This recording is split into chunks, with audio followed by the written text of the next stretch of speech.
Assalamualaikum warahmatullahi wabarakatuh. A'udzu billahi minasyaitonir rajim. Bismillahirrahmanirrahim. Qala mu'allif rahimakumullahu ta'ala wa nafa'ana bihi wa bi ulumihi fid dharaini amin ya rabbal alamin. Al-Fatihah. A'udzu billahi minasyaitonir rajim. Bismillahirrahmanirrahim. Alhamdulillahi rabbil alamin. Arrahmanir rahim. Maliki yaumiddin. Iyyaka na'budu wa iyyaka nasta'in. Ihdinas siratal mustaqim. Siratal ladzina an'amta 'alaihim ghairil maghdubi 'alaihim waladdallin. Amin. Qala faslun fis sabri 'alal masaib. Pada malam hari ini perdana ya. Perdana kita akan mengaji kitab Irsyadul Ibad ya. Kemarin sebelum puasa kita sudah menghatamkan satu kitab. Nah, sekarang ganti kitab baru, yaitu namanya kitab Irsyadul Ibad. Kita akan membahas tentang sabar. Faslun fis sabri 'alal masaib. Kalau diterjemahkan dengan bahasa Jawa atau dimaknai dengan bahasa Jawa itu begini. Faslun utawi iki iku fasal fis sabri kang tetep ing dalem sabar 'alal masaibi ing atase pira-pira bilahi. Pasal ini atau pembahasan ini menerangkan tentang sabar ketika kita diberikan musibah. Kalau bahasa Indonesianya itu sabar, kalau bahasa tulisan Arabnya ya sobar, karena hurufnya sod ya. Sabar ketika mendapatkan musibah. Nah, perlu kita kaji bersama bahwa musibah itu tidak semata-mata sebuah kematian saja. Kalau orang tuanya meninggal, musibah. Keluarganya meninggal, musibah. Itu tidak. Banyak macamnya musibah. Enggak punya duit juga musibah. Enggak kerja juga musibah. Yang kerjaannya penjahit tapi tidak ada orderan, musibah. Ya, kanker itu, kalau kanker itu kan kalau kantongnya ya. Yang kerjaannya bengkel nambal ban enggak dapat klien juga musibah. Yang kerja bangunan kayak macam mastris ya, nggak ada can, nggak ada tender, musibah juga. Banyak macam-macamnya musibah. Nah, membahas tentang musibah ini harus kita hadapi dengan penuh kesabaran. Dalam satu keterangan dijelaskan bahwa as-sabru 'alal musibah, kesabaran itu bukan hanya sekedar ketika mendapatkan musibah saja, tapi juga ada as-sabru 'alan nikmah, sabar ketika kita diberikan nikmat. As-sabru 'alal musibah, sabar ketika diberikan musibah atau mendapatkan musibah. Itu tidak gampang, tidak mudah segampang kita membalikkan telapak tangan kita dan semudah yang kita bayangkan. Ya.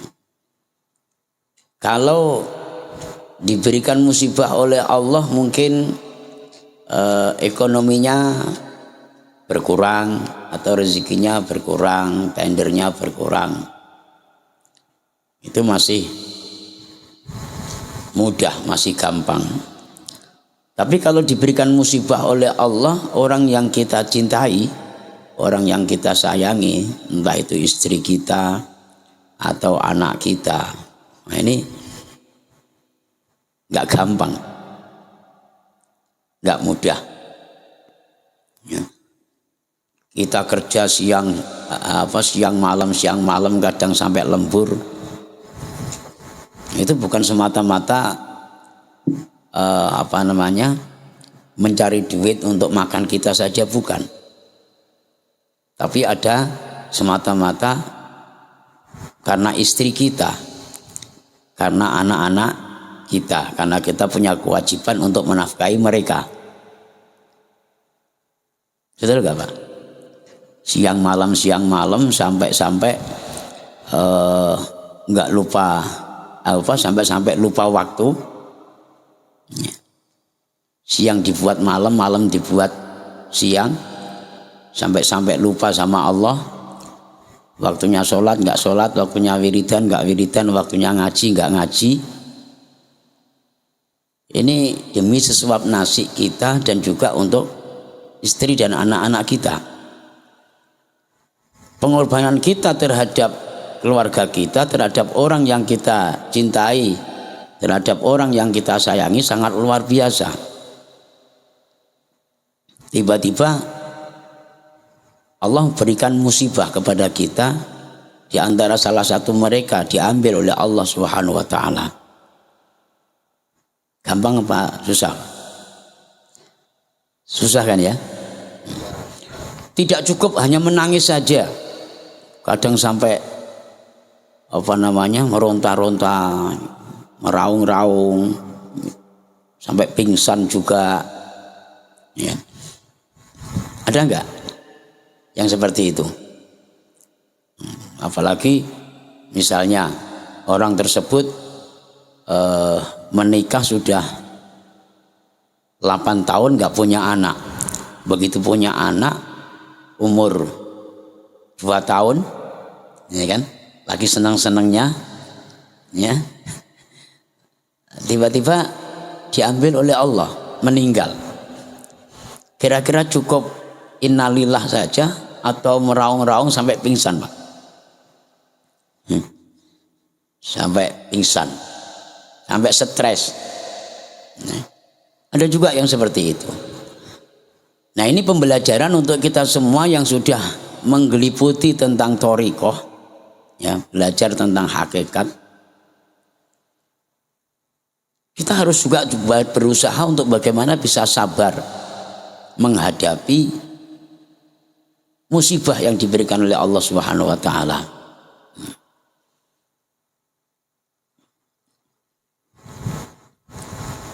Bisa juga yang menanti-nanti kapan kawin, kapan nikah.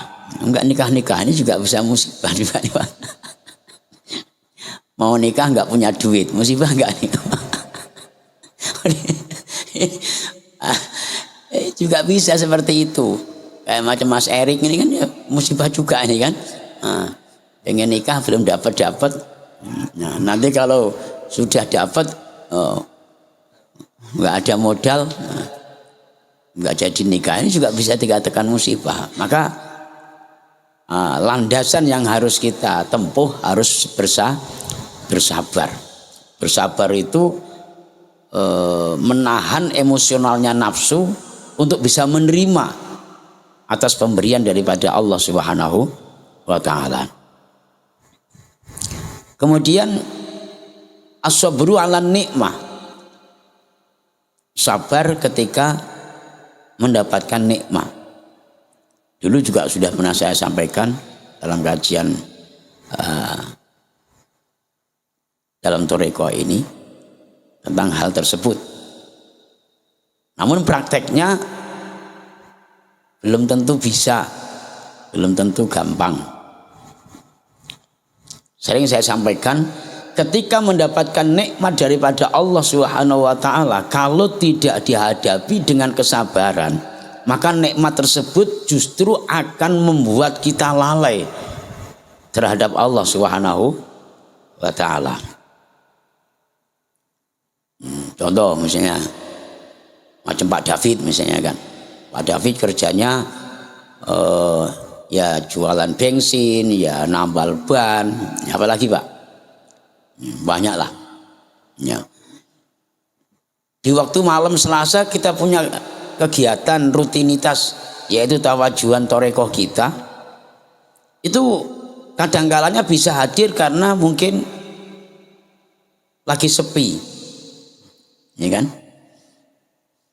Jualannya lagi sepi atau bengkelnya lagi sepi. Coba sudah jam 10 malam waktunya ngaji, ada 5 motor pula berhenti depan rumah, bocor semua bannya.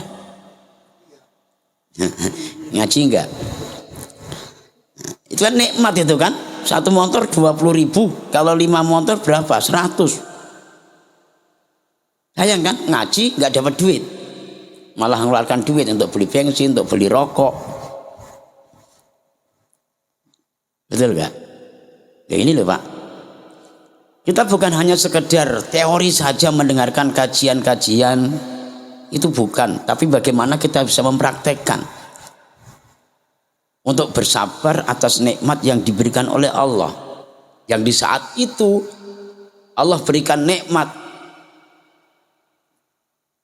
tapi banyak di antara kita yang ingkar dengan adanya nikmat atau kufur dengan adanya nikmat. Nah nanti imbasnya ya ketika rezeki kita lagi seret, usaha kita lagi seret, ya kan, ngeluh, menjerit, menangis, meringik-ringik sama Allah, memohon-mohon sama Allah.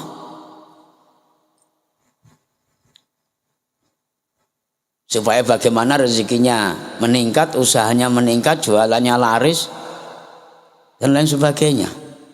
Akan tetapi kita tanpa sadar kurang introspeksi diri kita, kurang muhasabah diri kita. Ketika Allah memberikan nikmat kepada kita, itu bukan kita buat untuk semakin rajin, semakin semangat, semakin meningkat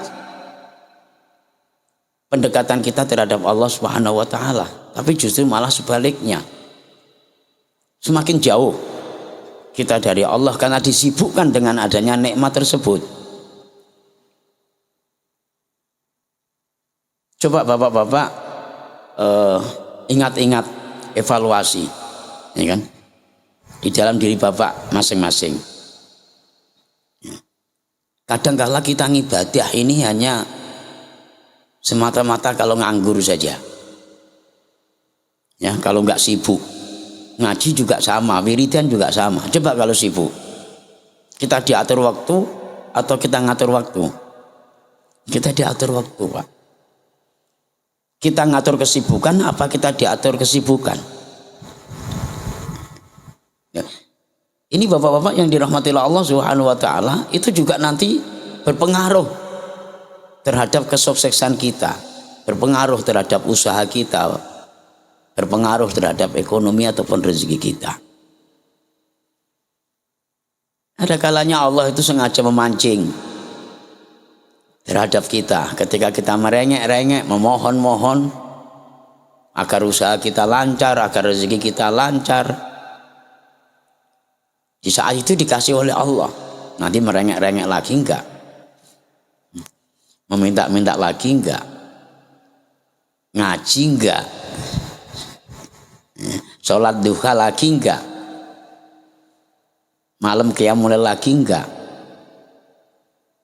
Dikasih oleh Allah Pak. Tapi ternyata begitu dikasih, karena kesibukan-kesibukan atas nikmat tersebut, akhirnya satu persatu kita tinggalkan. Boro-boro yang sunnah, yang wajib aja kadang kita tinggalkan. Ibadah kita, kewajiban kita 5 waktu dalam sehari semalam saja Duhur enggak, asar enggak, maghrib enggak, isya enggak, komplit 5 waktu. Shadaqallahul azim. Karena dari itu, nah, ini pembahasan ini menjadikan sebuah renungan terhadap diri kita, dan jangan hanya sekedar kita dapatkan ilmunya saja, tapi bagaimana kita bisa mempraktekannya atau mengamalkannya. Itu as-sabru ala nikmah. Juga harus kita hadapi dengan penuh kesabaran, dan kita harus tahu bahwa pemberian nikmat daripada Allah Subhanahu wa taala terhadap kita ini jangan sampai kita ingkari. Jangan sampai kita kufuri. Tapi harus kita syukuri. Bentuk implementasi daripada syukur tersebut, ya kita malah bertambah ibadah kita, bertambah rajin ngaji kita, bertambah semangat wirid dan zikir kita. Sehingga nanti juga ada efeknya. Ketika kita diberikan nikmat oleh Allah, malah bertambah syukur, bertambah ibadah, bertambah wiridnya, bertambah semangat ngajinya. Itu nikmat-nikmat tersebut akan dicucurkan terus kepada kita. Sesuai dengan janji Allah, la in syakartum la azidannakum. Kalau engkau bersyukur atas nikmatku, jangan cuma hanya alhamdulillah doang. Ya. Kalau kita bersyukur atas nikmat yang diberikan oleh Allah, maka janji Allah la azidannakum. Niscaya Allah akan tambah nikmat tersebut. Akan tetapi sebaliknya, wala in kafartum inna azabi lasyadid. Kalau kita ingkar, kita kufur, nikmat sehat, nikmat rezeki, nikmat istri, nikmat anak, nikmat makan, nikmat minum, semua sudah dicurahkan oleh Allah. Akan tetapi justru malah kita ingkar, semakin jauh dari Allah. 5 waktunya kita tinggalkan, wiridnya, sholawatnya juga kita tinggalkan, ngajinya apalagi. Ngaji ini kan bukan nggak enak sama Allah kita ngaji ini Pak, karena nggak enak sama kiainya aja. Wah, masa malam Selasa ini ngaji kok kita nggak datang, nggak enak aku sama Pak Yai. Betul kan Pak? Nggak ada ya, wah nggak enak sama Allah itu. Nggak ada.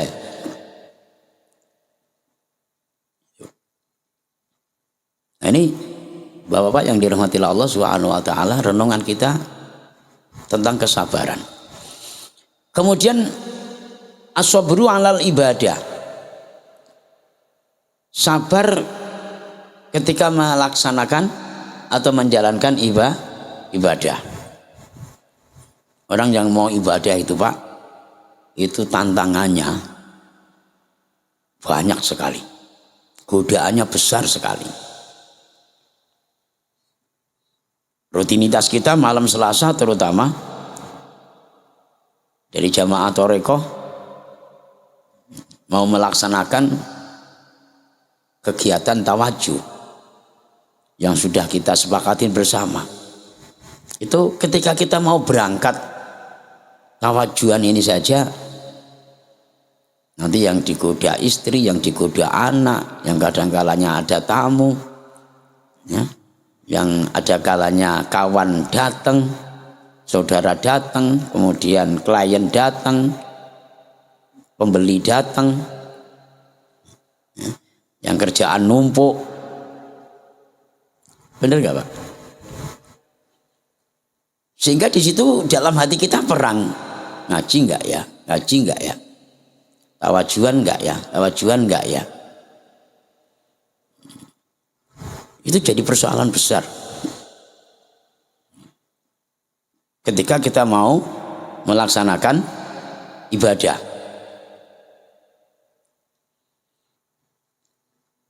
Jarang yang mulus, jarang yang mulus. Ada aja godaannya. Apalagi kayak macam Pak Puji gini kan, kerja 1 hari full, ya balik kadang jam 6, jam 7 misalnya, sampai rumah dah terasa capeknya. Begitu juga begitu terasa capeknya, yang ada ngantuk, habis makan kenyang kan Pak. Tantangannya kalau sudah ngantuk, tawajuan enggak? Alah, besok Selasa malam Selasa masih ada lagi aja kok. Nah, Pak David jangan ketawa, ini diperhatikan baik-baik ini, karena ini ngoreksi diri kita masing-masing gitu. Ini kan, ya kayak gitu nanti rezekinya mau langgeng, rezekinya mau lancar, ya kan? Sementara ibadahnya aja dangtek kalau orang kita Jawa. Dangtek itu kadang iya kadang enggak, suka-suka kita lah. Minggu ini masuk, minggu besok libur, atau minggu ini datang, minggu besok tidak datang, atau datangnya kalau pas senggang waktu saja, atau pas longgar saja, atau pas mood saja. Kalau nggak mood nggak datang, kalau nggak seneng nggak datang. Apalagi nanti kalau kayak macam Pak Marjo misalnya kan, oh, ini mau ngaji, mah sudah mulai kambuh, di perut sudah mulai cekit-cekit, gimana nih ngaji nggak ya, ngaji nggak ya? Padahal yang seharusnya kalau pas sakit harus dibawa ngaji kan gitu Pak ya. Mana tahu nanti di pengajian itu meninggal, kan husnul khotimah kayak gitu. Harusnya seperti itu. Ini baru demam sedikit ya, demam sedikit terasa gerges-gerges saja sudah nggak ngaji.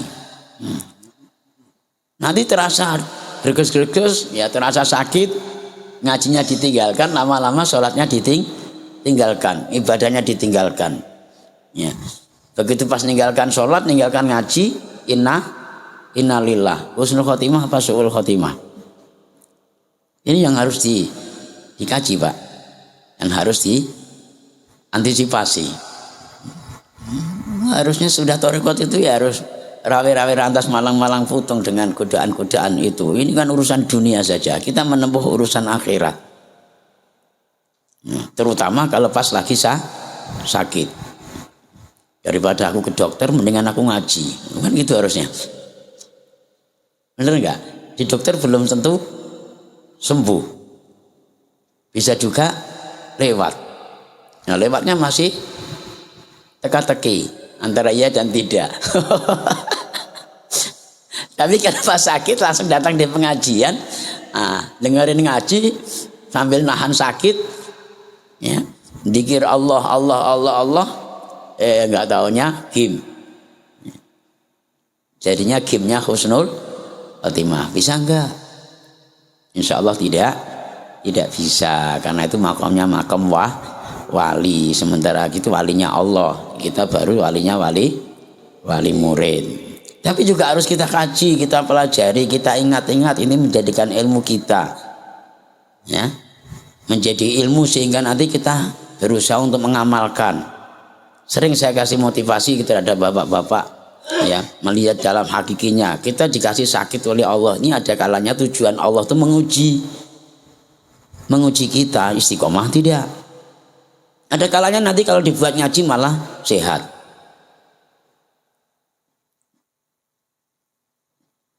Dan saya bukan sombong, saya sudah berapa kali mempraktekkan kajian-kajian ini ketika lagi demam, lagi nggak enak badan, ya. Kadang sampai nggak tidur 2 malam 1 hari, itu badan rasanya bagaimana. Tapi kalau saya mau libur ngajinya takut nanti ini kalau sebuah jebakan Batman dari Allah, dijebak dikasih sakit biar nggak ngaji. Padahal di saat itu Allah menanti-nanti sebetulnya, hanya memberikan jebakan Batman saja. Ketika kita lagi nganggur, segala kegiatan rutinitas itu dijalankan, dikir-dikir diamalkan, khataman kewajiban di dalam thariqah juga dijalankan terus. Ya, sholat hajatnya bukan 2 rakaat, 8 rakaat. Yang duhanya juga bukan 2 rakaat lagi, ya, 4 rakaat minimal. Sholawatnya bukan 3.000 kali sehari semalam, ya, sampai 15.000, itu lagi dalam keadaan nganggur.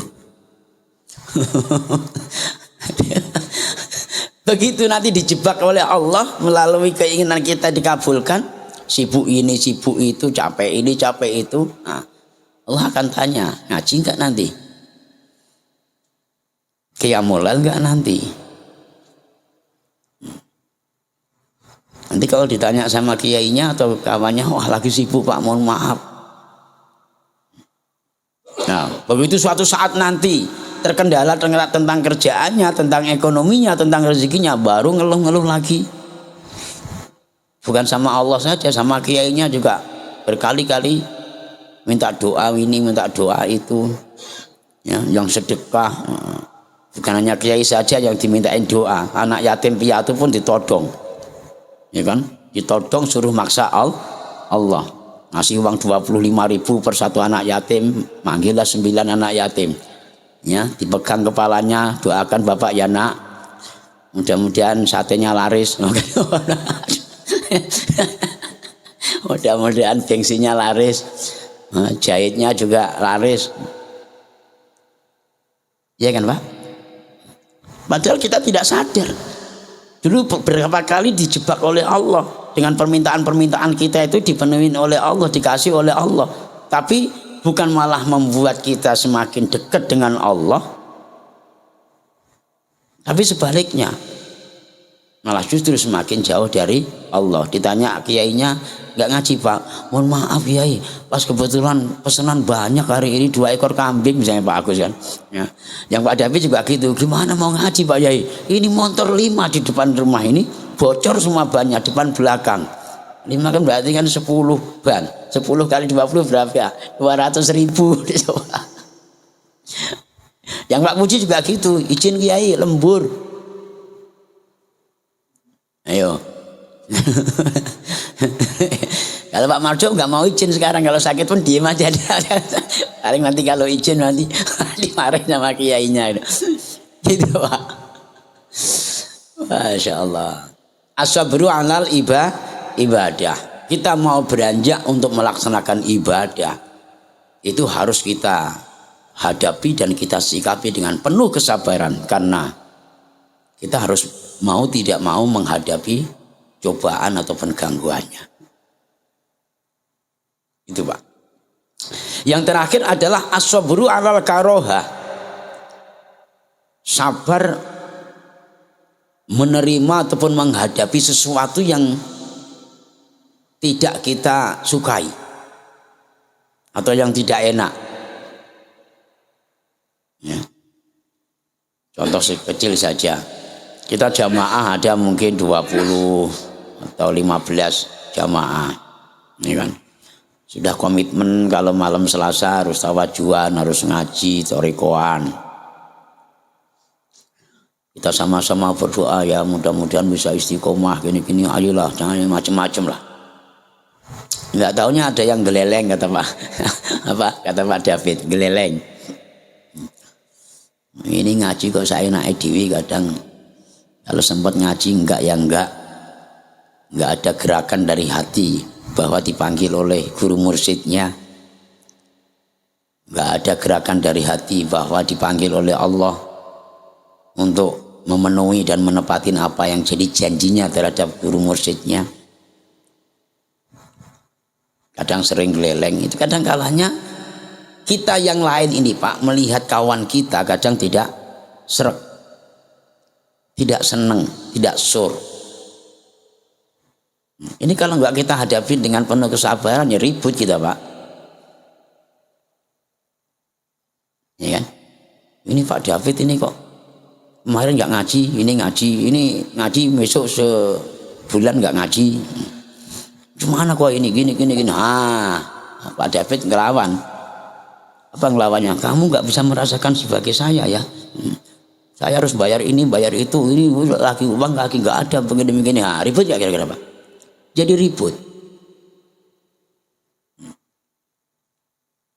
Maka harus kita latih dan kita kantongin ilmu ini juga kita praktekkan sedikit demi sedikit untuk menghadapi sesuatu yang tidak kita senangi, untuk menghadapi sesuatu yang tidak enak, yang kita benci, yang tidak cocok bagi kita. Gitu. Apalagi kita dalam satu jamaah. Belum lagi nanti kalau dalam satu keluarga. Kadang-kadangnya kita sebagai kepala keluarga, Sebagai seorang suami yang sudah bekerja keras untuk istri dan anaknya, kadang istri diatur atau diajak nggak mau, anak diatur atau diperintah tidak mau. Senang apa benci? Ya, senang apa tidak senang? Nah, ketika kita tidak senang ini, Pak, kalau nggak dihadapi dengan penuh kesabaran, yang ada nafsu kita akan berbicara. Rupanya nafsul amarah, kita akan marah dengan istri kita akan marah dengan anak-anak kita.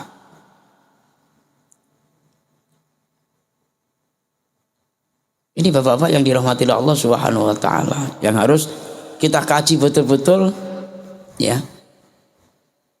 Dan berusaha kita amalkan, kita praktekkan dalam kehidupan kita sehari-hari.